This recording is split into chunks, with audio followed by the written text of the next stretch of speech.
I think it's a bit dangerous to add to this potential turmoil if one or the other comes up. Ion-Marc, we had earlier this month in September, we had non-farm payroll employment figures come out for August for the US, and what we saw was an increase of 151,000, but that was still well below market expectations.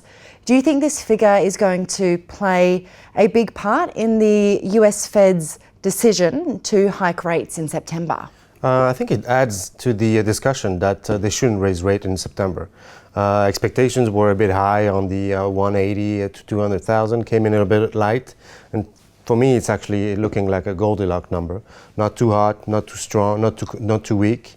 And if you add up to all the different numbers we had on manufacturing, the PMIs, the ISMs over the last couple of weeks and even yesterday, the argument for going up on rates in September is kind of dwindling, and it doesn't make much sense, especially when you have an election coming up in November and the economy is just moving along, not too hot, not too cold, so there's no reason to shake things up. The inflation is non-existent so far, and if they do raise rates, the dollar will shoot up again like it did last year and kill all the exporting companies in the US.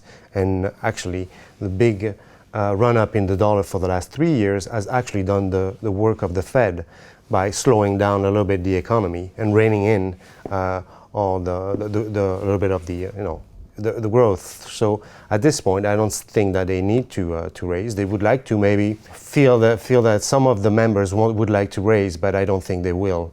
And so they probably would wait until the end after the election. And so in your opinion, September, we're not going to see a rate change? Absolutely not.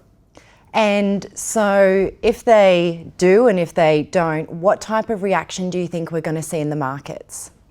Well, so far the estimations are it's about 33% expectations of a rate hike. I doubt it will move anything on the number, but I think it will drive the dollar up, and that will cause some of the equities to settle down and maybe correct a little bit after the high run up of the year. And so I think it's a tricky, and just in front of a big election, because we have two different candidates that are very well apart on different aspects of how they want to run the country, and I think it's a bit dangerous to add to this potential turmoil if one or the other comes up. Yes, it is a very interesting election that we've got at the moment. And for equities, what can we expect in the short term? Well, I think in the short term, we consolidated for the last 3 years in the S&P, and we came out of that trend, that consolidation trend, and when we're moving up, and I think it warrants the fact that the market is moving up. Europe also is kind of on the positive side, and catching up to the US. So I think until the election, we're pretty much safe. I'm not expecting anything dramatic, but the election results will probably drive the rest of the year, and that's the outlier. So if I had to pick a side, I'd say I'll try to be maybe neutral or kind of underweight the market going into the election, because you never know. The scores are pretty close right now. They're neck to neck. And if Trump makes it, I think it could throw in a big rock into the market. Yes, well, it's definitely being very closely watched by the markets. And Ion-Marc, as always, pleasure to have you with us. Thank you.